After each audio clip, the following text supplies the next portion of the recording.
I'm Julie. I'm Rebecca. And I'm Haley. And today we're going to teach you about the different types of shots and the do's and don'ts in mass media. These tools will help you learn and do a lot of your videos in mass media this year. Let's get started.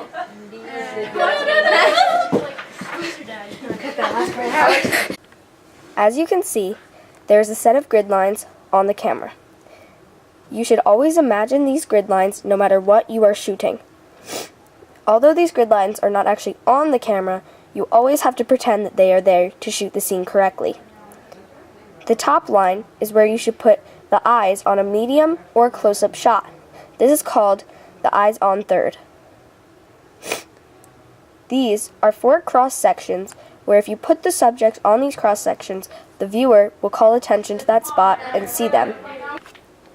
This here is called a wide shot. As you can see, Julie is sitting there playing on the iPad in the lower right crosshair. This draws attention to Julie. However, in the wide shot, it establishes the scene as she is obviously in a library. You should use a wide shot so that people can know where you are and what your location is. Another type of common shot is the full shot. A full shot is closer than a wide shot and still shows the setting and where the subject is. A full shot should always be from the feet to the head, and they should always be on one of the vertical lines. This is a medium shot. A medium shot is closer than a wide shot and normally focuses in on a specific character and does not normally show the setting. In a medium shot, your subject should always have his or her eyes on third. Make sure that your medium shot, your subject, is on one of the vertical lines in your imaginary grid lines.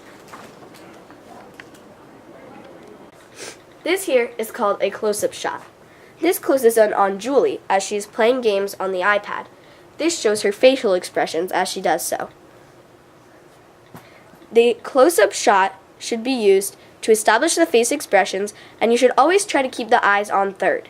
As you can see, Julie's eyes are on the top line of the imaginary grid lines in the rules of third. Not yet. This is what would be called a panning shot.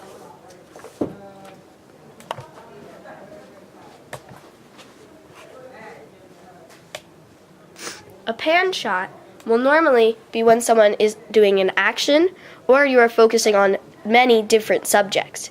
You start with one thing and either follow the character or you can follow past the character to look at a different subject. This is another example of a pan.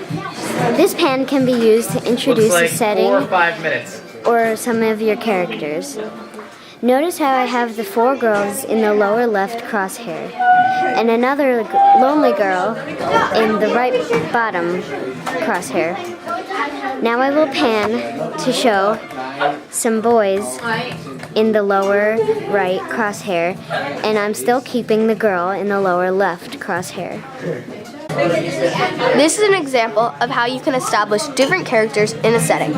As you can see, this is of 4 girls sitting at an editing table. But now, as Julie walks by, I make sure that you realize how she walked and where she went. That's how you can focus on different characters in one scene. This is a Dutch shot. It is a slightly tilted low-angle close-up. The Dutch shot can alter the reality of the scene and sometimes make the subject look a bit crazy. This is lead space. In this instance, lead space is sometimes called nose room. It shows where the subject is looking. Pretend.